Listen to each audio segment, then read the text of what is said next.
let's talk about it. The Super Bowl, I'll admit, massive disappointment for me. We were waiting to see these two teams play against each other. We built it up last week, and I think everyone was really looking forward to it. We'll cycle back to Henry's opinion on it, but the game was marred with penalties, something that wasn't necessarily there for the Bucs against the Packers in the NFC conference conference championship. But there were so many mistakes by the Chiefs, just honestly littered across the game, and it was just poor. And, the season before, we saw the 49ers against the Chiefs. It was a nervous start. There were mistakes chucked in, but suddenly both teams got in their stride and we had a really good game.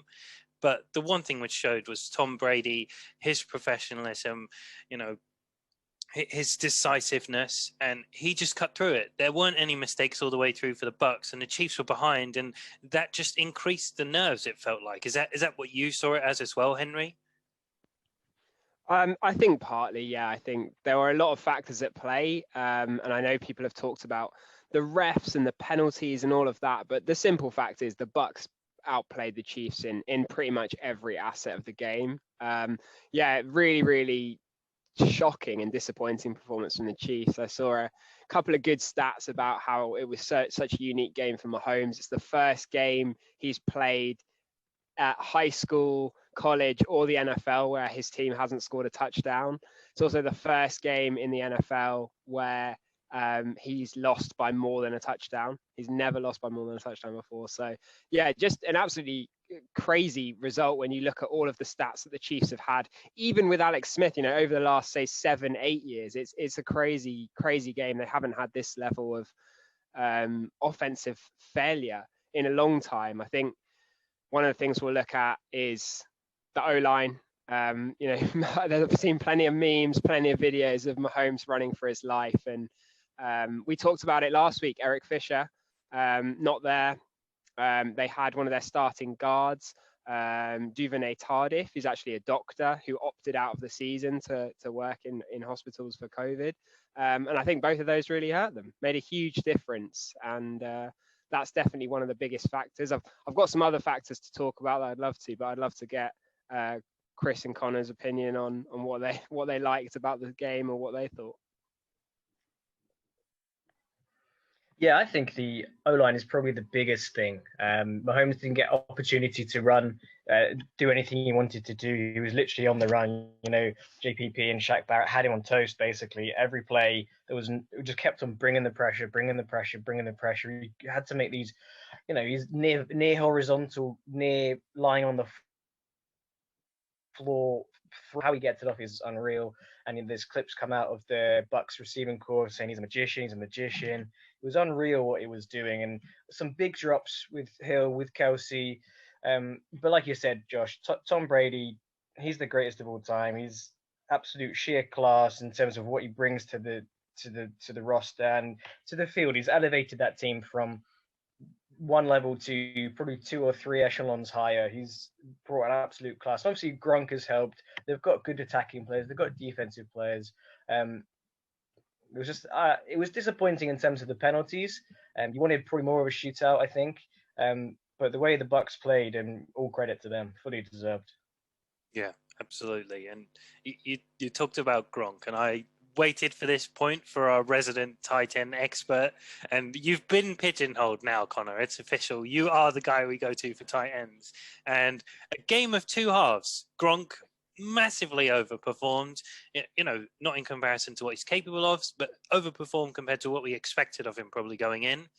Travis Kelce really didn't put up the numbers which he's been putting up.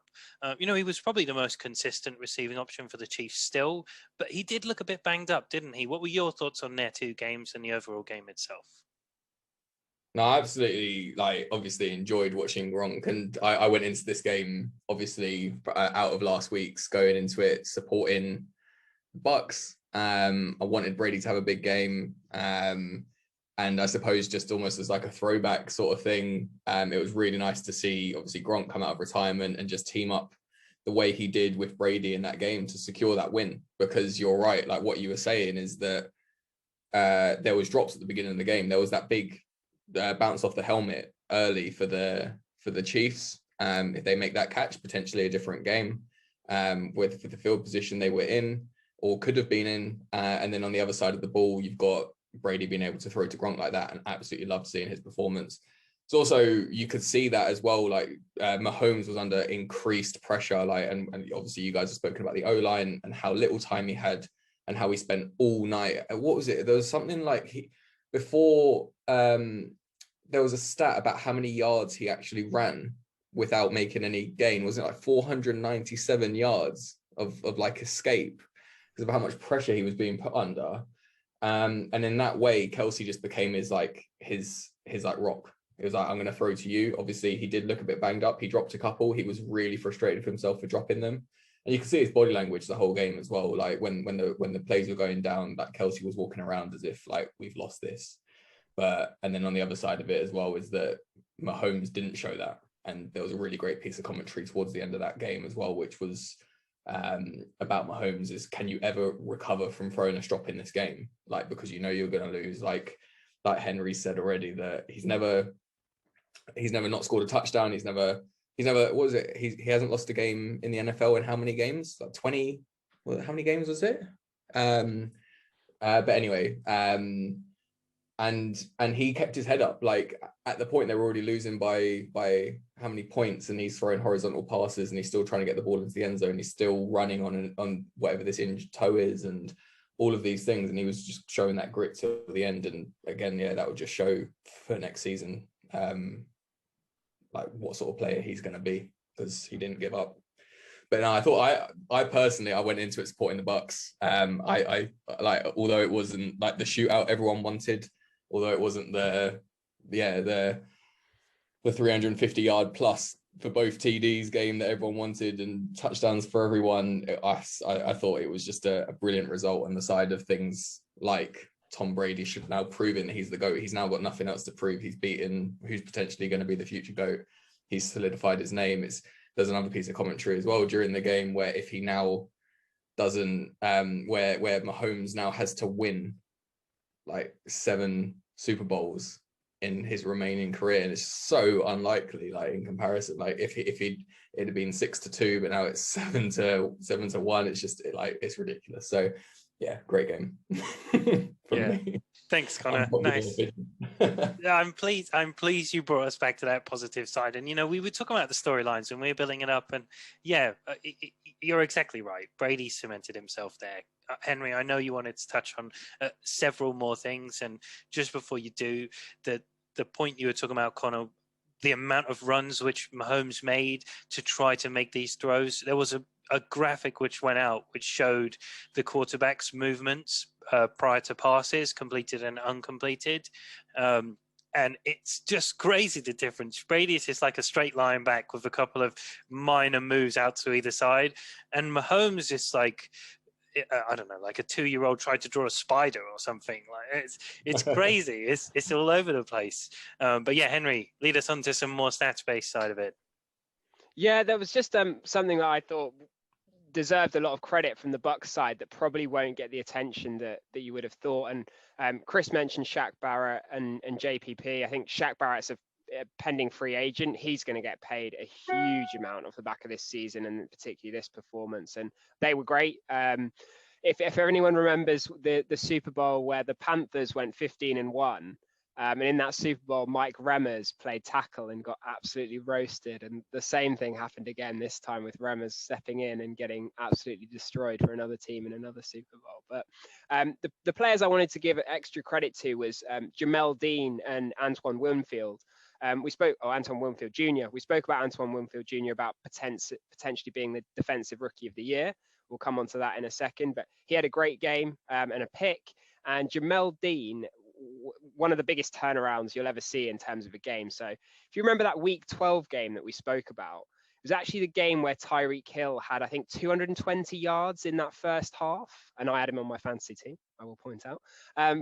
Yeah, little brag. But this game, I mean, just the difference of this Bucks defense, and in particular, the play of Jamel Dean, who, I think most people, if you're an average NFL fan, you might not have heard of, wasn't a high draft pick, hasn't had a lot of hype, but he had a great game. Really, really impressive, tackled solidly, covered really well.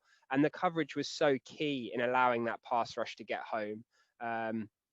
Brady, on the other hand, was able to release the ball quickly, and one of the metrics that's often key in predicting success is time from snap to pass being released. Brady's was way lower than Mahomes, as you would expect from Mahomes running around all over the place. So I think, we talked about Kevin King a lot in the divisional round, struggling for the Packers. Brashad Breeland had a similar kind of evening for the Chiefs, and he was actually a former Packer as well, but really struggled. And it goes back to that thing that Brady always does well, which is avoid your strengths, and he goes after your weaknesses, which is what he used to do with the Patriots all the time. So massive credit to Todd Bowles, that defense, that was fantastic. Massive credit to Jamel Dean and Antoine Winfield for turning that around. And yeah, just an all-round dominant performance. Mahomes was great, and they still won. So really impressive. Yeah, and a really young core spine for the Bucks as well on the defensive side of the ball. Everyone looks at their offense and sees Tom Brady and Gronk and assumes that they're an old roster, but Vita Vea, defensive tackle, nose tackle for them. You've got Devin White just behind him, and then you've got Antoine Winfield Jr. as your safety. All very recent draft picks within the last 2-3 years. That's a great start for any defense, and hopefully they can rotate some other players in and turn this into the new dynasty. See how many more years Brady can keep going for. Absolutely, and the one other young player I'd mention is Tristan Wirfs, their first round pick. You see the difference in the tackle play between the Chiefs missing Eric Fisher and Tristan Wirfs having a fantastic season with that top draft pick. I was really impressed with him as well. Yeah. It always seems like Tom Brady elevates offensive linemen, but Tristan Wirfs, incredible rookie season and such a big impact. Clearly in difference to exactly what happened with the Chiefs, like you said, Henry. But thanks for that, guy.